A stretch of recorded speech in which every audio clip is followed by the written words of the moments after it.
Where does temptation come from? Many would say it comes from the devil. There's some truth to that, of course, but even if the devil, let's say the devil took a month of vacay every year, I bet you $1 we'd still get ourselves in trouble. All of us will be tempted at one time or another. The Bible says it very clearly. It says the temptations in your life are no different from what others experience. And God is faithful. He will not allow you to be tempted beyond what you can stand. And when you're tempted, He will show you a way out so that you can endure it. 1 Corinthians 10:13 says that.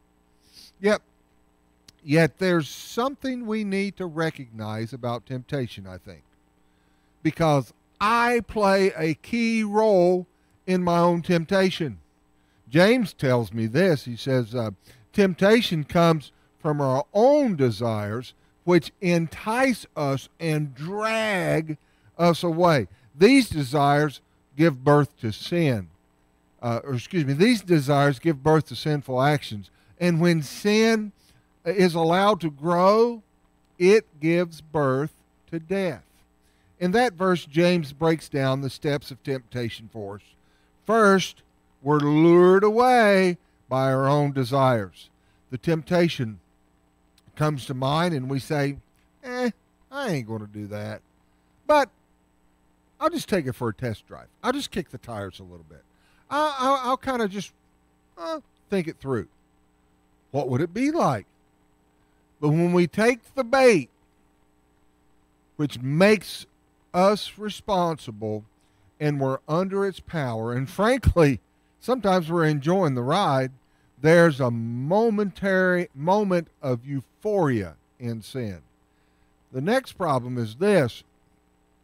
The problem is in full bloom because we've effectively been enticed by our own desires and drawn away, and we've swallowed the hook. And ultimately, what happens is that sin will give birth to death, separation from God. So you see, we play a key role in our own temptation because the devil needs our cooperation in this area. And where there's no desire on our part, you ain't going to have no temptation.